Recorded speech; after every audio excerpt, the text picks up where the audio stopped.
Blog Talk Radio.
Good evening, ladies and gentlemen. This is your Wednesday night mess around. The Metal Hammer of Doom, brought to you by the one and only Rattlegion Broadcasting Network. And I am your host, the master of schedule, the mandated reporter, and frankly I'm mortified, your old pal Wheezy, lap dance enthusiast. And joining me tonight is my co-host, as he's been for the last several weeks. He's pretty much replaced Robert Cooper as the second chair on this show as Robert Cooper figures out what he's doing with his job situation. Ladies and gentlemen, the disapproving dad himself, a man who has not seen enough shows to play the Facebook game. I've seen 10 shows and one of them's a lie. Mr. Jesse Starcher, how do you do, sir? I have to change it up. Like, maybe make it like, I don't know, I've read 10 comics. I could easily do that one. One's a lie. But the band thing, I'm unfortunately very sheltered when it comes to concerts. I just never, either one, had the money to go see them, or two, they just didn't come around here very often. So, yeah, it would be like, here's 3 bands, one's a lie. And then, you got a pretty good shot. You got a pretty good shot. Here's 3 bands I've seen, and one of them's Scar Symmetry. That's right. I got the shirt. Speaking of shirts, you got a shirt. I did.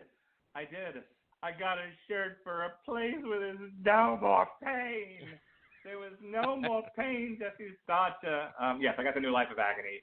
I haven't bought an actual record, a physical compact disc in eons. I just refuse to continue to add to the clutter. Minimalism, that's the thing that Jesse and I practice. That's right. But I've had the same The River Runs Again tour Life of Agony t-shirt, and I might have actually bagged it away during my change in size. So I was like, well, I have to have at least one Life of Agony t-shirt. I have to. Okay? Hashtag white folks. I have to have a certain kind of t-shirt, okay? White people problems. So with Life of Agony, now, I normally don't do this, but the way that, like, a lot of these labels will get you to buy the album, physical album, and not buy, like, a digital copy on iTunes or some shit, or just do what I've been doing for the past zillion albums, just listen to them on Spotify, is they'll do, like, a package deal where they'll give you a lot of swag. They'll give you a lot of plunder along with your CD purchase. And I didn't need a lot of the garbage they were throwing out there, but I did want the T-shirt. So I pre-ordered Life of Agony, a place where there's no more pain, the album, the T-shirt. And then I sent you a picture of it because, God forbid, I do anything, and not put it on the internet. Well, I think that's, like I said, I think that's something fun to celebrate, man. I wish that I would have had the opportunity to take care of. I think Scar Symmetry. Speaking of Scar Symmetry, they had an offer like that when they dropped. When they dropped Phase 1, and if I remember correctly, and I'm right there with you. I'm kind of like torn between, do I really need the physical media? But if you throw a shirt in or something along those lines, I wouldn't mind buying your CD and getting the shirt as well. So yeah, there was a part of me that wants to do that for Ailstorm, but I'm pretty sure if I do this more than once with the excuse of this is my early birthday present, my wife's gonna punch me in the jimmy. So yeah. My wife, who has no appreciation for the Dan Band, and I'm now starting to question her gender. The Dan Band. Okay, turn around. Bright eyes. Turn around. Come on, man. The Dan Band is power. The Dan Band is love. The Dan Band is truth. But we're not here to talk about the Dan Band tonight. God damn it. That was a conversation Jesse and I were having offline, and because I can't separate offline from online, we're talking about it now. No, we're not. We're talking about God damn it. We're talking about Kataklysm side project XGeo and their latest drop from this past February. It's a little late. This is something that Robert Cooper wanted to do, and we waited till now to do it for When in Rome week here on the Rattleism Broadcasting Network, and then Cooper couldn't join us. God damn it all. God damn it, Jesse. Damn it, Coop. But yes, XGeo is a Canadian death metal band formed in 2008 in Montreal, Quebec.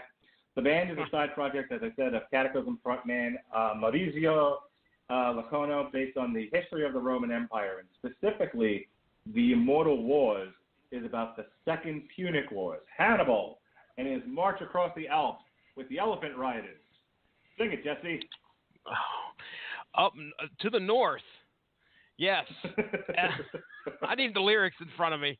You put me on the spot. I can't sing a Clutch song. I don't know what the deal is. Oh, my God. You were like singing it.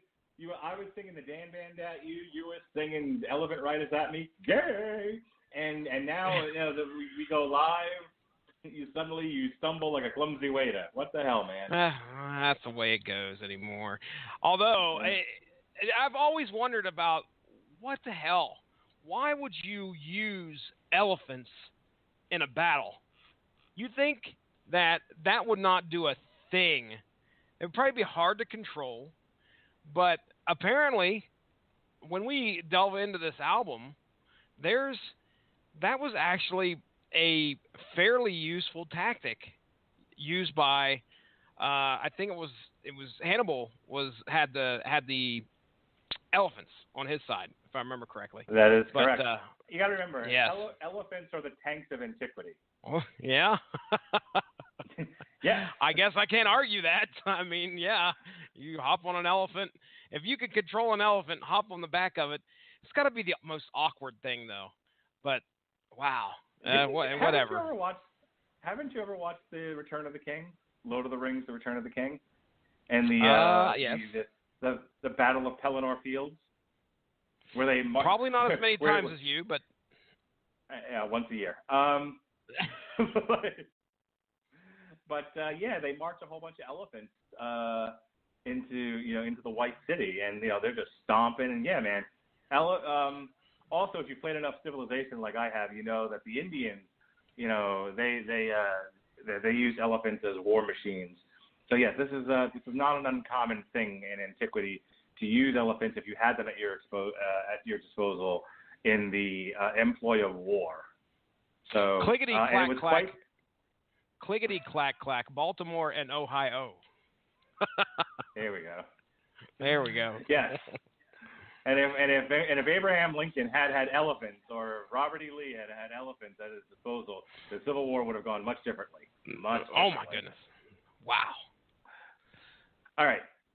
So that is the game plan tonight, folks. XGeo, the Immortal Wars. I'm going to read this to you. This is actually not on Wikipedia, but on Spotify. A little bit more about this band as we delve into the Immortal Wars. So as I said, this is a Kataklysm side project on Maurizio Iacono, who wished to combine his death metal experience with his passion for history. Only in metal, Jesse Starcher, only in heavy fucking metal do bands exist for the sole purpose of exploring historical events or historical genres. They don't do this shit in rap music, I'll tell you what. Well, you better watch out, because supposedly there's a rap musical out there called Hannibal that's taking the world by storm. Or Hannibal. Well, listen to me. What is it called? Hamilton. Yes, I misappropriated that. Have you heard anything about Hamilton? I mean, the guy showed up on, like, the dude who did it showed up on an episode of Last Week Tonight with what's his face, John Oliver. Apparently, it's a rap musical. So, okay. Good to him. All right, continue, sir. 2009's debut album, The Nuclear Blast, issued Romulus.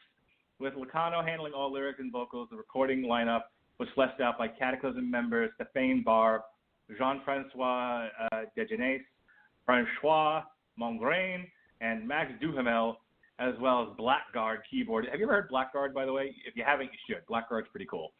Keyboardist Jonathan Leduc, and also featuring guest appearances by Niles, Carl Sanders, Keepa, Callison, Obsidian Sea, and Behemoth Nurgle. Also worth noting is that the album itself boasted a far more melodic brand of death metal to back those mythical, historic lyrics than the ultra-complex and inaccessible style typically favored by Kataklysm. Are you familiar at all with Kataklysm? Have you heard much by them? No, I really want to seek them out, though. Now that we're hearing what I've heard today from this band, I'm now like, okay, death metal. I'm curious as to what the difference is. Have you? I don't know if you. Yeah. Okay. I've heard a bunch of Kataklysm, and it's go ahead. I was gonna say, how's the vocals? Are they any different? Harsher.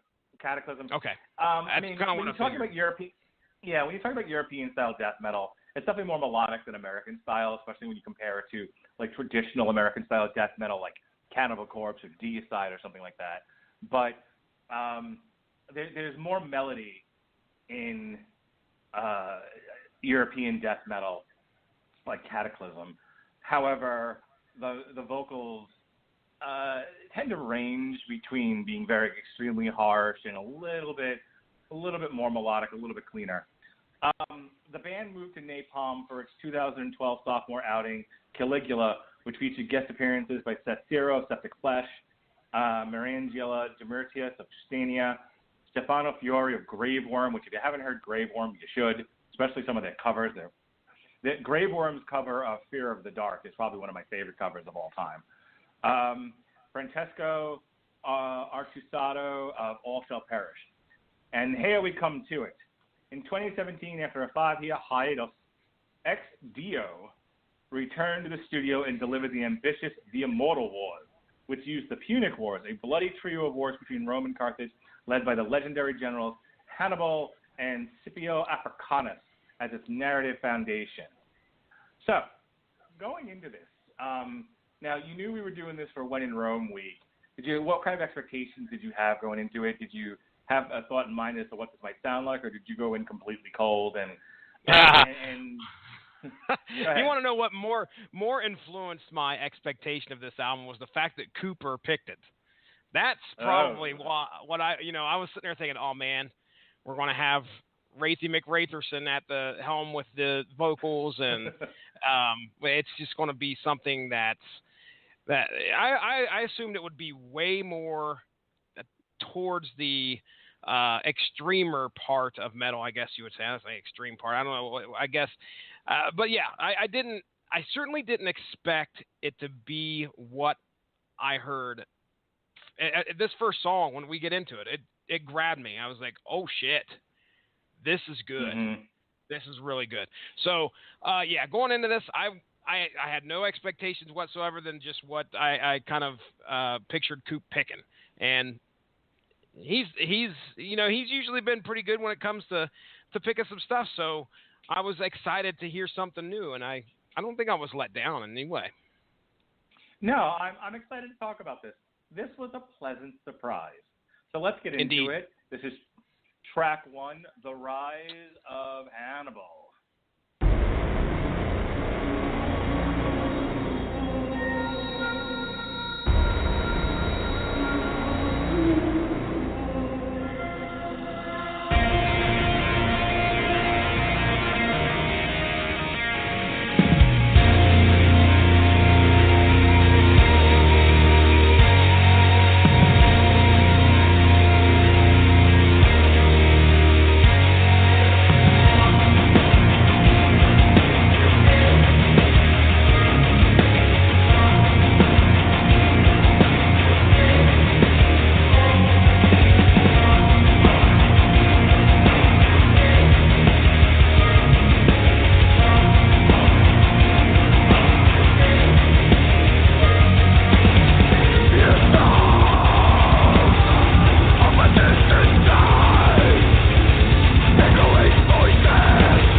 That's a good start to this thing. It's got a groovy beat to it. Very different than what I expected. You know, it's funny you mentioned, like, oh, Coop picked it. This is going to be, you know, Racy McRatherson. You know, this is going to be some harsh shit. This is going to be some harsh shit. And it's really funny because I had the exact same expectation. I was like, oh, boy. Here we go. Coop's gonna pick something nigh unintelligible. You know, it's just gonna be a lot of screaming, as the guy running a metal podcast. But no, this was surprisingly melodic and interesting and fun to listen to. Yeah, I actually had forgotten that I'd heard some XDO recently in the past. I was running a Spotify playlist. I think it was one of those whatever it is where they pick your mix for the day or whatever they call it. But anyway, Caligula came on there, and that really captured my attention into where if you're listening to a song on Spotify, you can immediately bring up the song and hit the plus sign, which adds it to the songs, which I've been using a lot lately. If I hear a song that I really like, I hit the plus signs and it adds it to my songs, a big song list. And I can go find that list later and then pull off like the album or whatever. Usually it's just something I do. If I hear it, I can quickly do that. Well, anyway, Caligula came on and I did that. But it's been a while since I listened to that playlist, so I'd forgot I'd actually listened to XDO and enjoyed at least that one song in the past. So when you proposed When in Rome Week, you know how me and you always talk about what we're going to open up source material with. Okay, what's the song we're going to use? The first thing that came to my mind was Caligula. And then, of course, that shortly thereafter, I was like, oh, hey, we're going to use what you put up there. But regardless, it was good heavy metal, and it had that Roman theme to it. So as soon as we brought this up, I remembered Caligula, and I went back and saw it was done by XDO, and I was like, okay, well, now I obviously realize that those are it's the same band, and they have this epic orchestral sound to them along with the metal, which is great. So the Rise of Hannibal, here we get this they're setting the stage. This is, again, a concept album. Hey, that's another mark in the positive column for me. But, they're talking about this guy who anybody out there that's interested in the history of this, real quickly, Hannibal is the Carthaginian general. So he is opposing Rome here. As a matter of fact, where you just cut it off, he's about to talk about how he says, Father, on this day, I promise to never be a friend of Rome, to treat them as a mortal enemy. This promise I make with my blood. So this is Hannibal. This is I don't know if you want to call him the antagonist, but he's definitely going to be one of the most prominent strategists in Roman battle history. Okay, in these Punic Wars. I mean, you got to think, Mark. What are we into here? We're into day 3 of When in Rome Week here on the Radulich Broadcasting Network. You are correct. How many times have we said the word Roman Empire? It was a freaking empire, okay? And this dude had balls on him and so much hatred for the empire that he brought the storm to him. And that's kind of what they're setting the tone here with, kind of get you an idea who Hannibal is and, where exactly his motivations are. So there you go. Great first song. And I mean, as for the way the story's told through the music, like I said, captured me immediately. I was down like a clown. Okay. Mark. Nice. Well done. All right. Yeah. Let's go on to track 2 here. Again, this is these Wednesday night mess arounds, Jesse and Mark. It may be a mess around. We don't belabor the point. When we're ready to go to the next track, we go to the next track. So here it goes. Let's go to the next track. This is Hispania.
History here.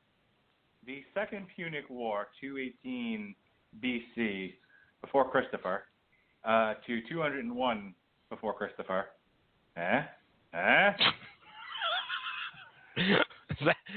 Was that his middle name? No, it started with an H. Before Christmas. 218 before Christmas to 201 before Christmas. Most remembered for the Carthaginian Hannibal's crossing of the Alps. His army invaded Italy from the north. From the north? To the south, where men with gavels. We're going to keep doing elephant rider things. I'm wondering, now I'm starting to wonder if, like, Elephant Riders is a allusion to that war. Oh, surely not. Probably, knowing fucking Neil Fallon. Well, I mean, the cover of the album has, like, a Civil War soldier, and I think, if I remember right, that had something to do with the Civil War anyway. But anyway, continue. There were no elephant riders in the Civil War, sir. Hey, sir, do not. I'm telling you, if I remember correctly, I think legend has it that was something that people thought of. But I'll look that up, I'm sure. But go ahead. Oh, the elephant riders of the Civil War. I'm looking it up right now. Look, I'm going to tell you this right now. If you go into the future, you will not find yourself. And you will not see yourself in the future. Because you took yourself out of the timeline. Here we fucking go. I almost wanted to bring it up at the beginning of this show. I'm like, no, don't get him started. I don't want to get Mark Radulich started. There's only two things I know, okay, in this world. One, if you travel into the future, you will not see yourself. You can't be in two fucking places at once. It only works that way if you're going to the past, if you've already lived there. But I think you can't go. The denizens of Facebook have already made my argument for me. I rest my case. No. None of what Robert said made any sense. I mean, nothing that anyone said made sense. I just gave up after a while because. Oh, come on! It can't be. It can't possibly be that hard for you to understand. All right, let's let our listeners in because they're probably like, "What the hell are these guys going off?" Mark Radulich has an issue with the fact that Barry Allen apparently ran so fast he went forward in time, like 7 years, and then was talking to himself 7 years into the future. Mark's theory is that if you run or if you disappear and go forward into the future, you no longer exist. Therefore, he should never have been able to talk to himself. Now, there shouldn't have been a second one of him. Yeah, he should not have been able to find himself. He should have been there should have been tales of his disappearance, and he's gone. And never to be seen again, right? Look, let me explain it very simply. If you go forward in time, you take yourself out of the timeline, and you reappear wherever it is in the future you go to. So let's take the example of last night's Flash, spoiler alert. He goes from 2016, because I believe because they said it was 8 years. So it's 2016 to 2024. So that 8 years that he's traveled, he does not exist in time. When he reappears in 2024, there should be only one Barry Allen, and it's him. Now, if you can see yourself in the past because you physically existed then. Okay. So I get talking to yourself in the past and seeing, an earlier version of yourself, but it should not work going forward. There is no other version of you. Okay, and so you understand where we were coming from, where Barry Allen of 2016 goes forward into time to 2024, returns after whatever the hell he does there to 2016, and then proceeds to go on with his life for the next 8 years. That is the Barry Allen that we're saying he ran into. It's the same one that went forward in time, came back in time, and then just lived his life. So How can he be in two places at once? He returned back to the 2016 time and then went forward at a whatever and lived his life like he should for the next 8 years. The exact same principle happens in Back to the Future too. Marty goes into the future and sees himself as an old man and then proceeds to go back in time and live his life from 1985 forward. That's why you see Marty. Yeah, I know that's your theory. I defy you to. Well, I say I shouldn't defy you, but I ask you to bring some literary example where what you are trying to propose actually occurred. And I'll tell you why that doesn't happen. Because it makes the story no fun. You would like me to find you a literary factual example of a fictional construct. No, I'm saying a literary or not a literal, a literary or movie plot device where they use time travel, where a guy goes forward in time and he doesn't find himself in the future.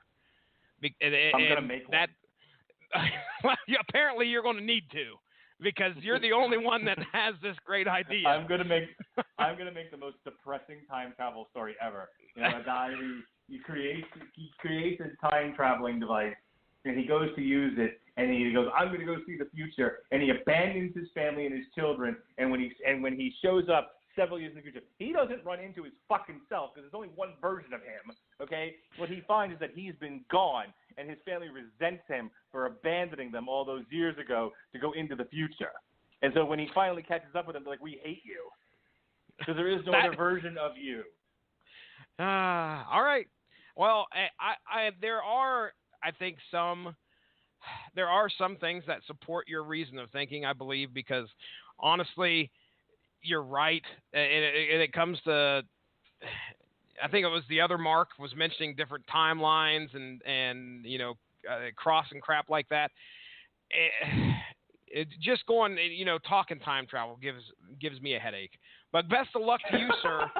I wish you the best of luck for real. You can write your story. I'll be the first one to share it on Facebook. This is hot garbage. All right. This is Mark Radulich got pissed one time, and this is the result. Please enjoy. It's depressing time travel story. Resoundingly. Hey, hold on. No, hold on. Before you get into that, I just want to let you know. The original concept for the title track and what became the title for the album, according to the bonus multimedia pack, which came bundled with the original CD pressing, was an alternate history version of the Civil War in which airships were used for reconnaissance and the cavalry rode elephants rather than horses. So you are correct, sir. It is fictional. There were no elephant riders in the Civil War, and Clutch was pulling a Foley on me. We established that in North America there were no elephants involved in the Civil War. You never know. Jesus. I hope there was one out there, just one that never got the history it deserved. Generally credit. Riding an elephant across the Macy-Dixie line. That'd been an image. That'd be awesome. All right, defeated the Roman army in several battles, but never achieved the ultimate goal of causing a political break between Rome and its allies. While fighting Hannibal in Italy, Hispania, and Sicily, Rome simultaneously fought against Macedon, not Macedon, but Macedon, in the First Macedonian War. Eventually, the war was taken to Africa, where Carthage was defeated at the Battle of Zama, 201 before Christmas, by Scipio Africanus. The end of the war took Carthage's control reduced to only the city itself. There were three military theaters in this war: Italy, where Hannibal defeated the Roman legions repeatedly; Hispania, as we just heard in the song, where Hasdrubal, a younger brother of Hannibal, defended the Carthaginian colonial cities with mixed success until eventually retreating into Italy; and Sicily, where they make the pizza, where the Romans held military supremacy. All right, so let's get back to the music here. Go ahead. I was going to say, this particular song that we just listened to, The Siege of Saguntum, quick thing, I just typed that into Wikipedia, which we won't be doing that all night. But The Siege, I just want to let you know, Hannibal walks in there, and I guess he 8 months of a siege for these guys at the Sanguitines or whatever they're called. But anyway, so he tells them, hey, look, I'm going to go ahead and spare the population if you guys just leave unarmed with only each with two garments. So he gives them a chance, and they're like, no, we're not going to do that. So instead, Hannibal walks in there, and every adult gets put to death. So there's your fun history fact on the song that we just listened to. All right. And, of course, the legendary Hannibal crossing of the Alps with his mighty elephant, his siegecraft of antiquity, the tanks of antiquity, my grandmother's favorite animal, the elephant. This is track 3, Crossing of the Alps.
After assaulting Saguntum in Hispania, Hannibal attacked Italy in 218 before Christmas by leading the Iberians and 36 elephant riders through the Alps.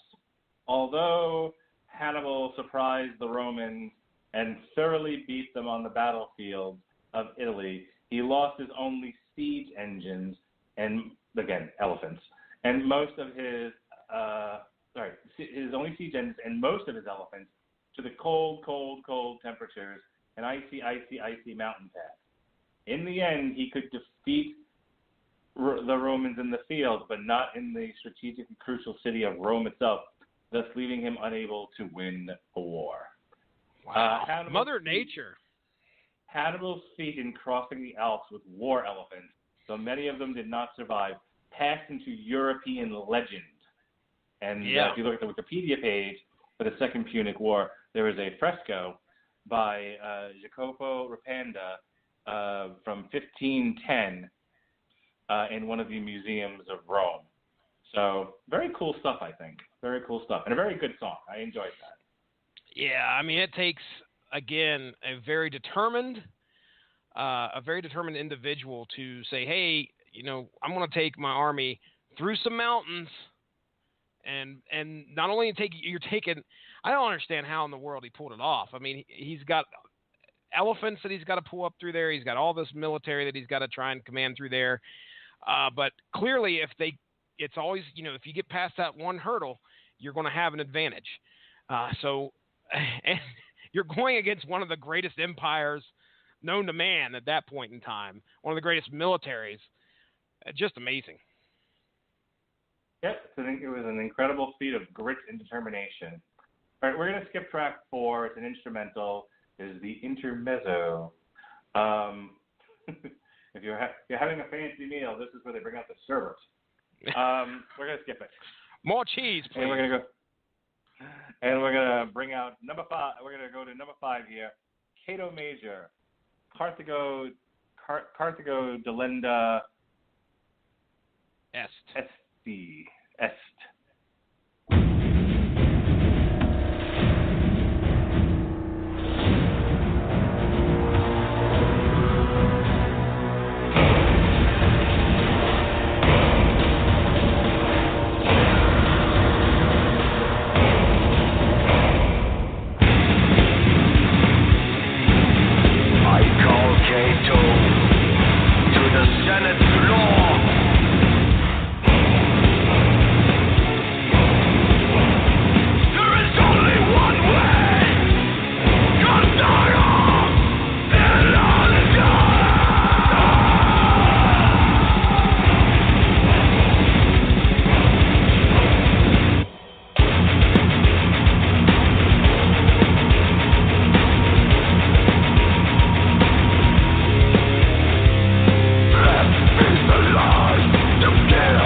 I was really bobbing my head to that one. That I got a full headbang going at.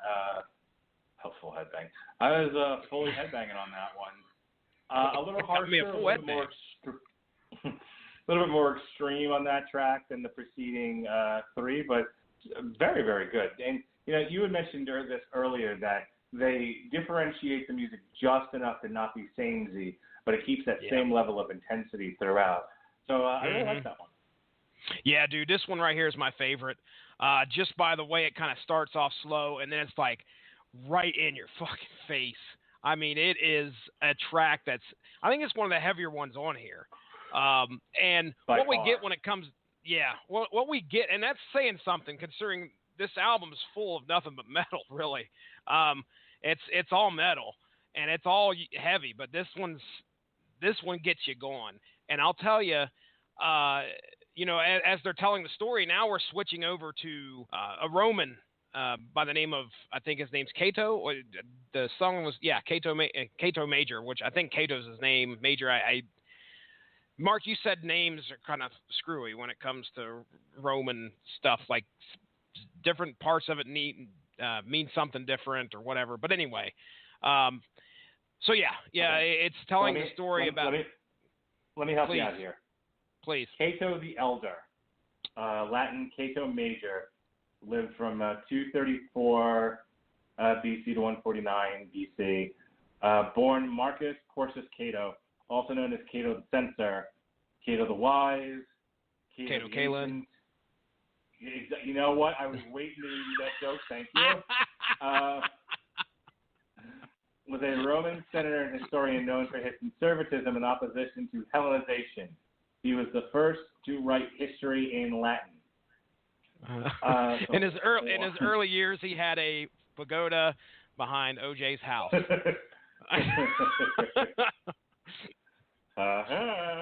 He said the walls shook. He didn't know what was going on, and it was Hannibal coming down the Alps. Elephant riders everywhere. Your witness. We're getting silly. Oh, man. All right, so let's see. What did he have to deal with the Punic Wars here? When Cato was very young and after his father's death, he inherited a small property in the Sabine territory at a distance from his native town. There he spent most of his childhood hardening his body by exercise, overseeing and sharing the operations of the farm, learning business and the rural economy. Nerd. This land was a small but abandoned after the triumphs of its owner, Manius Curius Tantus, whose military feats and rigidly simple character were remembered and admired in the neighborhood. Who are the people in your neighborhood? Tentative.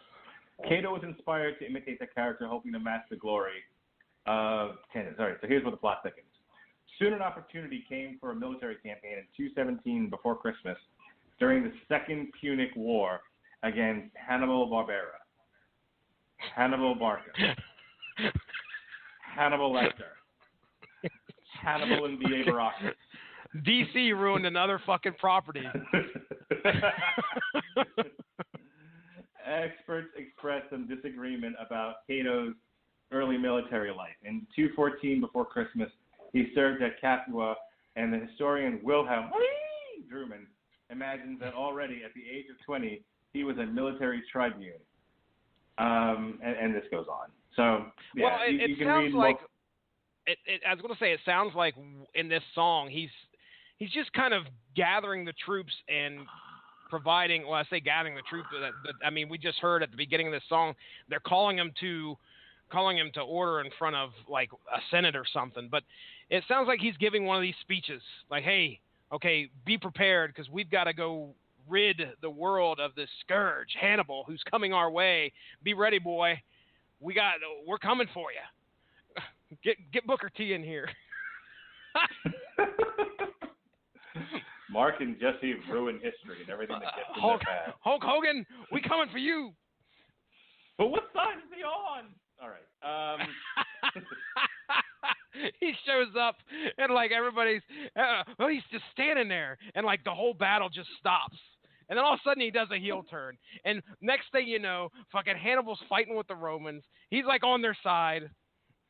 It's crazy. I think I just got a message probably telling me to quiet down. Oh, no, wait a second. That was Teasley. My bad. All right, go ahead. Continue. You tell Teasley to quiet down. All right, this is track 6. This is Ad Victoriam, the Battle of Zama.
October 19th, 202, before Christmas, marked the end of the second. I'm not going to give up that joke, by the way. Apparently not. Nope. People are going to be like, Christmas? Wait a second. I don't understand. Come on in, horsey. Okay. We're beating you down tonight, baby. There we are. That's right. There we go. Now you're picking up what I'm putting down. Anyway, marked the end of the Second Punic War. A Roman army led by Publius Cornelius Scipio Africanus, with crucial support from the Numidian leader, what's the Nubian, Massinissa, defeated a Carthaginian force led by the commander Hannibal, despite Hannibal possessing numerical superiority. This was because many in his army were recent conscripts, and the vaunted Numidian cavalry, which Hannibal had employed with great success in Italy, had by then switched sides to the Romans. Mm-hmm. You can't trust the Numidian. That's what I'm trying to tell you. Et tu Numidian. That's right. Scipio had conceived of a strategy to confuse and defeat Hannibal's war elephants with mice. And then his force routed the Carthaginian infantry, thanks in part to the superior Roman cavalry.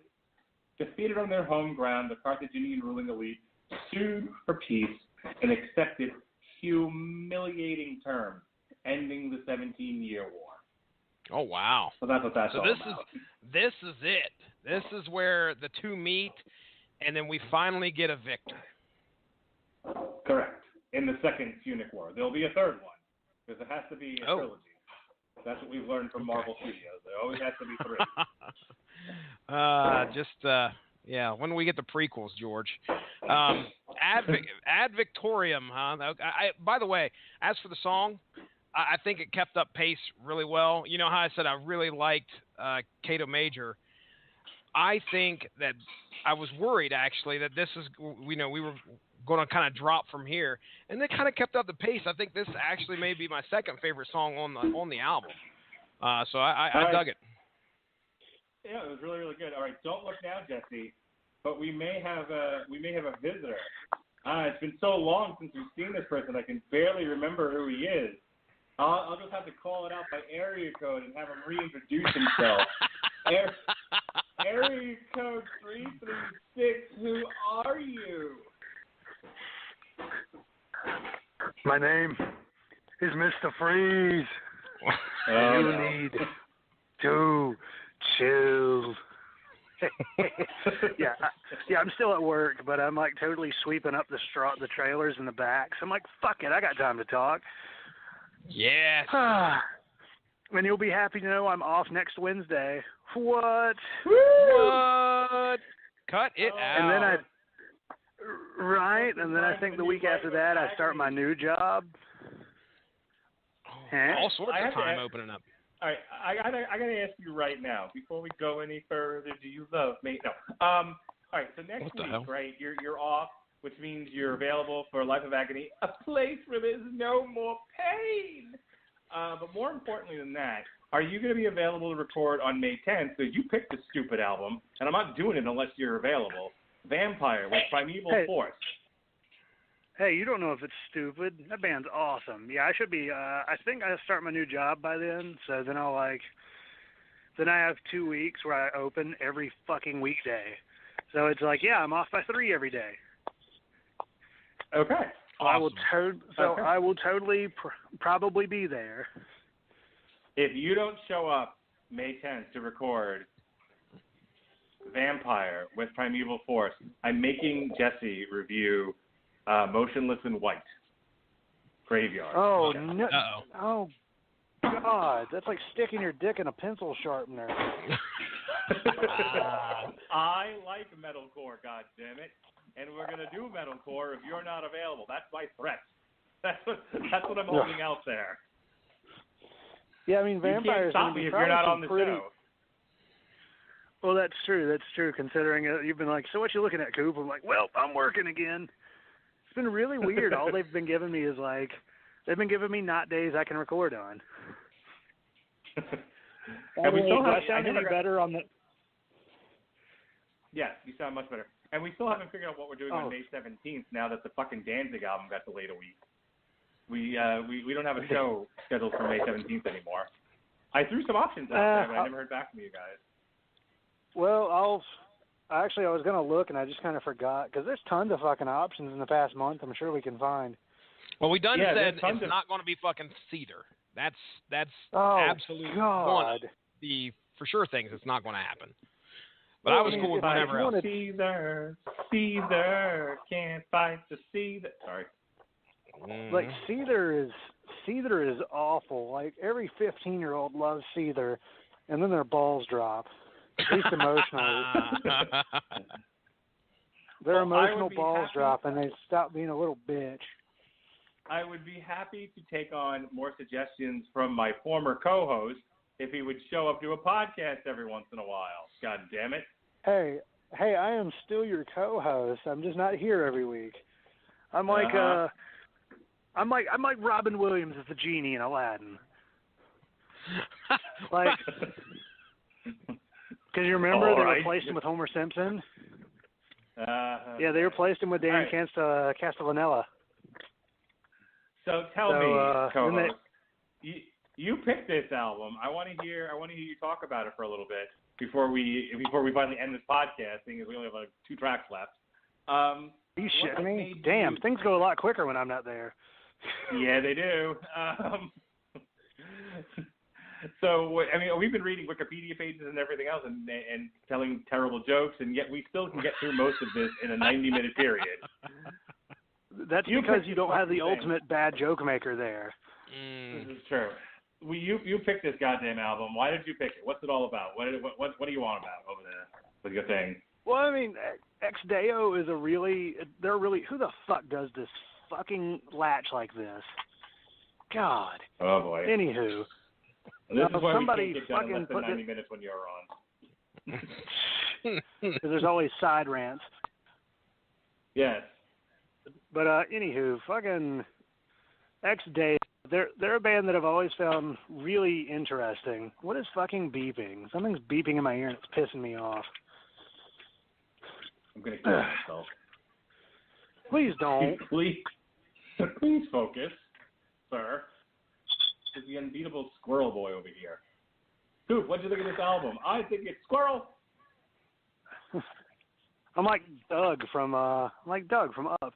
But anyway, yeah, Ex Deo, they're a band that I found really interesting. Something that I like in a lot of my media is something that focuses on, something out of the norm. So, for example, anime set in Pakistan, that was pretty cool. But with Ex Deo, they cover Roman history.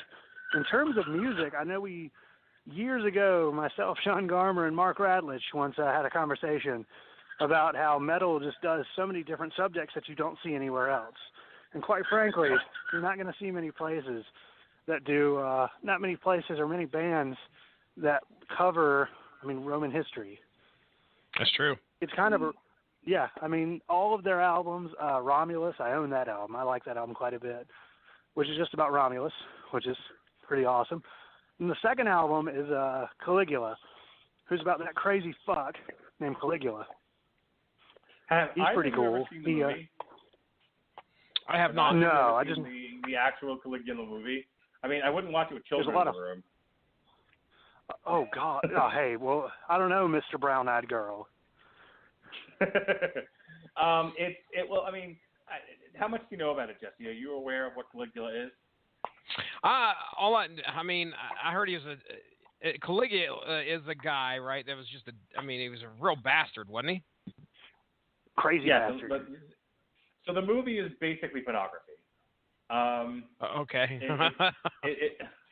But it's like really classily done pornography. It actually tells the story of, I want to say Peter O'Toole's actually in it. I'll look it up real quick on IMDb. Caligula with Peter, I believe it's Peter O'Toole. Came out in 1979. Caligula, famously appointed his horse to Senate. Fantastic. Yes. So. Which now we just have our president just does the same things. Oh boy. Okay, so it wasn't Peter O'Toole. It was Malcolm McDowell. So it is a 1979 Italian-American erotic historical drama film focusing on the rise and fall of the Roman Empire, Caligula. It stars Malcolm McDowell, Teresa Ann Savoy, Helen Mirren, Totsy. Oh, I was right, Peter O'Toole was in this. John Steiner and John Gielgud. It is the only feature produced by the men's magazine Penthouse.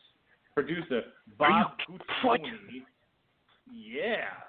The magazine's founder intended to produce an explicit pornographic film with a feature film narrative and high production values. He also cast Penthouse pets as extras in unsimulated sex scenes filmed during post-production by himself and Giancarlo Louis. Wait a second. Does unsimulated mean like that is a real deal? Like they're just fucking. Yeah. And it ain't in the UFO, boys. No, they were not fucking in a UFO. They were fucking in Rome. Goodness. So if you have an opportunity to watch this, I definitely suggest you should. It's a very gruesome ending, by the way. The way when they finally go after Caligula and give him his just dessert, especially what they do to his kids, pretty gross. But so the budget for this thing was $17.5 million, and its box office did $23 million. Not exactly a singer. Caligula received generally negative reviews. Roger Ebert gave it 0 stars, calling it sickening, utterly worthless, shameful trash. Why are we not talking about it this week on When in Rome Week? Why? How did I forget about this? What's wrong with me? You should have put it on trial. We really because should I made have. myself. God damn it! I completely forgot about Caligula. Well, next year. We'll have to do When in Rome Week 2, Electric Boogaloo. Anywho,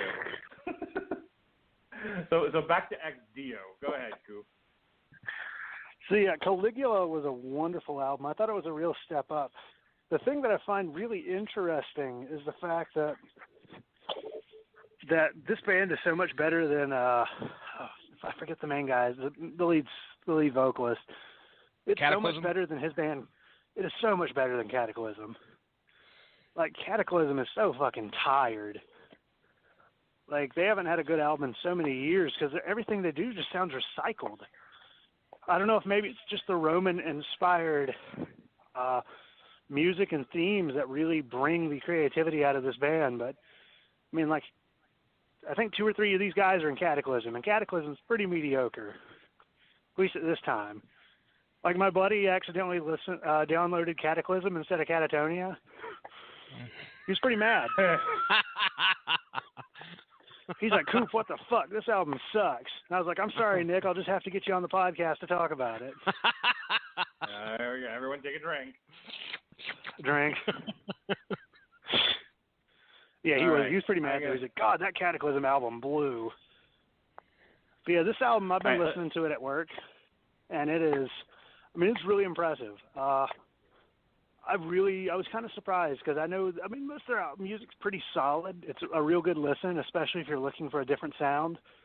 If you like the more of your kind of Roman tinged music and themes, it really gets the job done. But I really feel like they went above and beyond this time. At least that's from where I'm standing. I agree.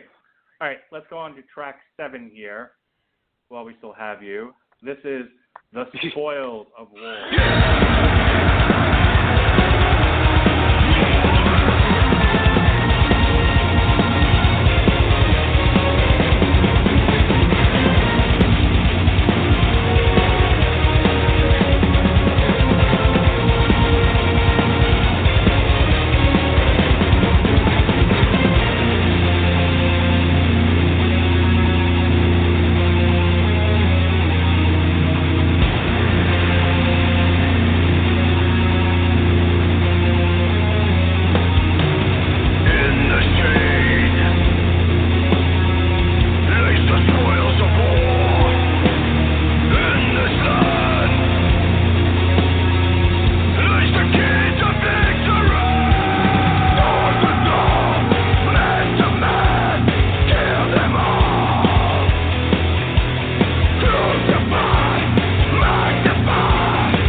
We started tonight with lessons in Roman history.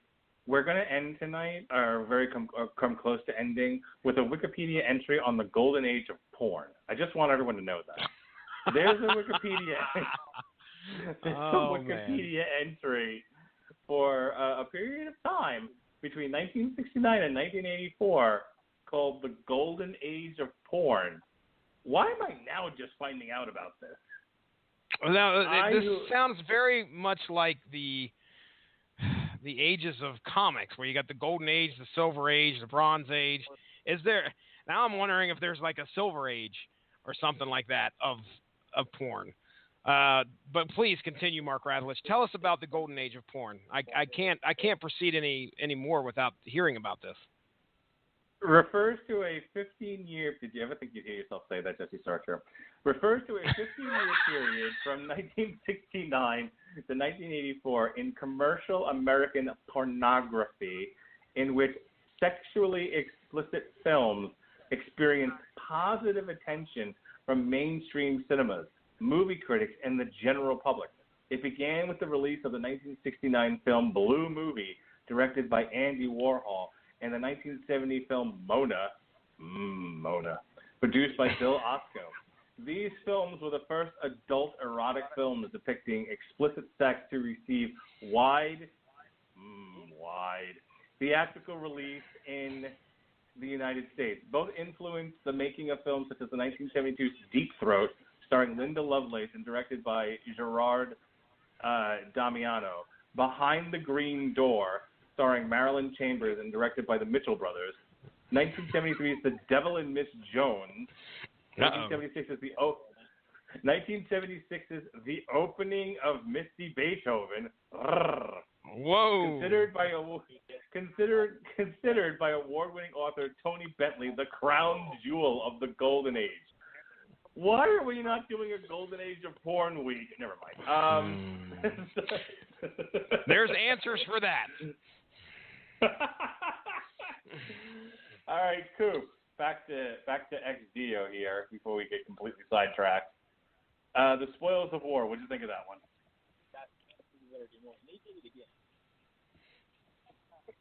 I think he's having an important work-related discussion. Jesse, So, what did you think of that? Yeah, let me step in here. Again, this was a good one. I really think that the second half of this album, while overall it's great, the second half of this album let me see if I can try that again. Second half of this album actually really shines, and I don't think they slow down the pace much at all here. At least with this particular song, it's another good one in my opinion. Yeah, Spoils of War is definitely up there. One of the tracks I really enjoyed off of this album. Don't have a whole lot of history to read off of here. We're going to have to bring the Mark and Jesse read Wikipedia pages to an end. Well, it sounds like lyrically, it just sounds like Rome or the dignitaries of Rome are finally looking at Hannibal and say, "Look, dude, it's over with. You need to surrender."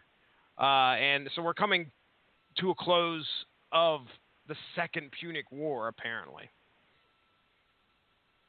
Yes, agreed.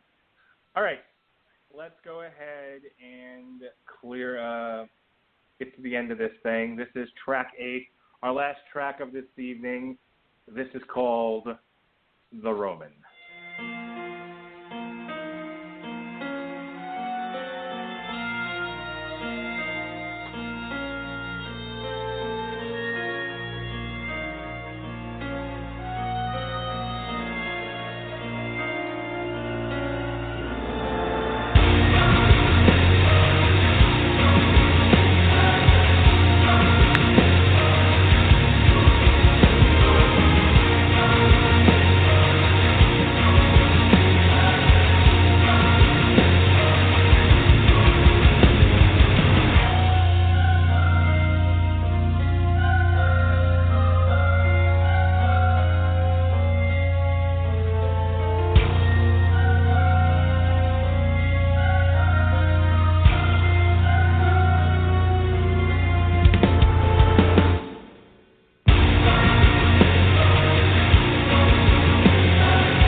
Roman. After listening to this album again, though it was very close with the first track, in my opinion, The Rise of Hannibal, the Roman makes my 2017 best of mix. Just some heavy shit right there. Loving the double bass drum in that. Just my kind of shit right there. All 6 minutes of it. I dig it. The Roman. Overall, I have to give this album. I think I can give this one a solid B+, A-. It was a fun. I think in total it has a lot of re-listenable qualities to it. Not a lot of ones where necessarily there weren't a lot of standout tracks where we can pull this one out and just listen to this one played on the radio or something like that. I think the album works better as a whole.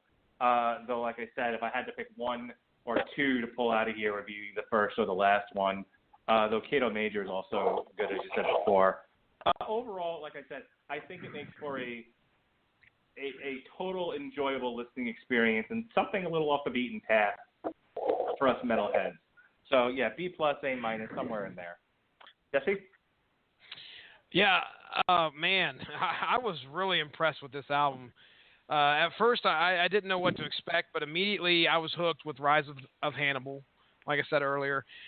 Now, when I heard that first track, I didn't know if I was going to be prey to that first song on the album hook, like, oh, here we go, this is awesome, setting the tone for the rest of the album, and then kind of under false pretenses find out that the rest of the album isn't like that. That did not happen. I'm glad I was wrong. There are no sleepers on this album at all. Everything feels heavy as hell.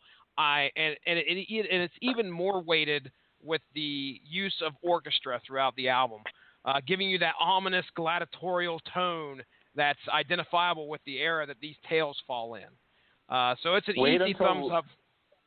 Wait until later this year. If you love orchestra and your death metal, wait until later this year when we review the new Dimmu Borgir.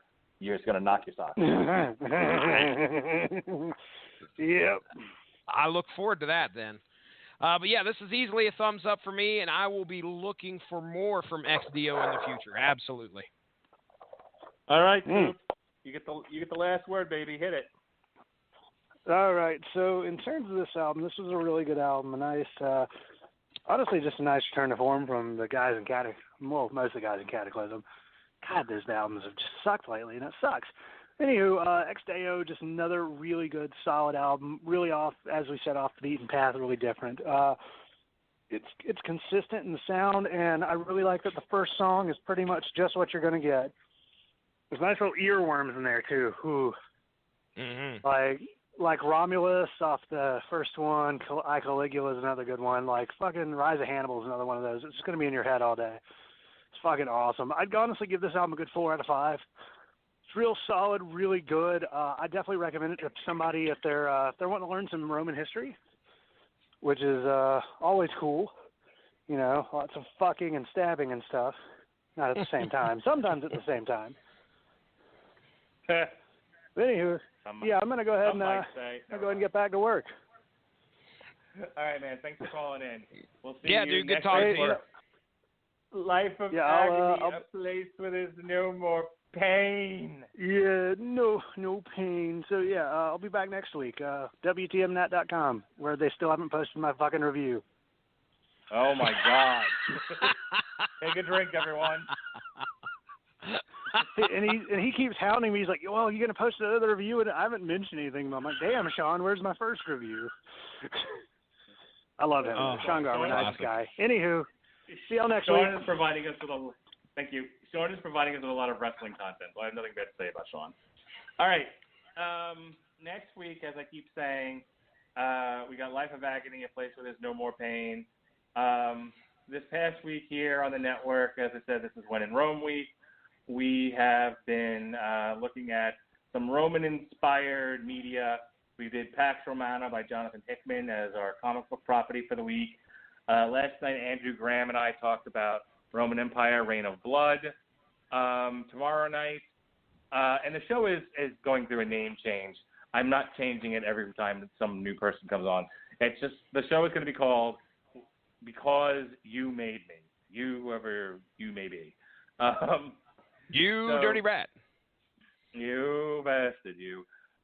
So Because You Made Me, the Lizzie McGuire movie, we're going to do that at a special recording time of 11 o'clock because Pat's job's screwing with him as well. But yes, Pat Mullen wants me to watch because if there's one thing Pat loves, it's a good 80s romp. A good, he likes that teen, ABC type genre. So he wanted me to watch the Lizzie McGuire movie, which I'm going to do after we go off the air tonight, and we'll review it tomorrow at 11 p.m. So that'll be fun. Jesse, what do you got going on in the world? Oh, hey, wow! Did you already plug Pax Romana? You did, didn't you? Yep. Okay. I need to listen to you when you plug things. Yes. Well, listen. Yes, you do, Jesse Starcher. Listen, I get phone notifications, so I don't have to listen, okay? I can just check my phone notifications when there's something scheduled. Did you see I was busy today? Oh, I did, sir. I did. Okay, ladies and gentlemen, go give the Rattleitch Broadcasting Network Facebook page a like to stay up on top of all the great podcasts that we have to offer. I do a podcast on here, as Mark mentioned. It's called Source Material, where we talk comic books and some fun comic book storylines and some not so fun ones. And boy, do we have lots of fun on that show. And just like Mark mentioned, Pax Romana was this past Monday. Working on trying to figure out a show here this coming Mondays. Keep an ear out there. Might have something fun for everybody to listen to. But I do know that you can follow me on Twitter at Stiznarkey. You can also follow the show's Twitter at SourceMattCast. Do not hesitate to go over there and check out our pinned podcast on the Blog Talk Radio account that kind of talks about what our patriarch is going through right now with this battle with cancer. Mark Rattleitch and I had a pretty candid discussion about what he's going through and what to expect. So if anybody out there is interested in listening to that, you can also find out about the snazzy shirt that you can find, Fight Rattleitch Fight, that will help, to throw in a little bit of support there. So check that out. Other than that, Mark Rattleitch, I think that is it. All right, we've had another fun time on your Wednesday night mess around the Metal Hammer of Doom, and we're looking forward to doing it all again next week at 10 o'clock. Why 10 o'clock and not 9 o'clock? Well, because I may not be home by 9 o'clock. We'll be in Orlando having dinner with the one and only Freak Boy, John Brodigan. He'll be in town doing his Republican thing, and we're going to meet him at the old Disney Springs. We're going to have dinner at the Polite Pig. Now everyone knows where to find us. And we got to drive home from Orlando. Then I got to put my kids to bed, and then I got to get ready for the show. So we're going to record next week at 10 o'clock. I should be settled in by then. So we hope you join us. We hope you enjoyed the show tonight. If you made it with us this long, God, I applaud you. And that's it. For the disapproving dad, for the late to the party, Mr. Robert Cooper, this has been your mandated reporter, and frankly, I'm mortified, Mr. Mark Rattleitch. Be well, be safe, and behave.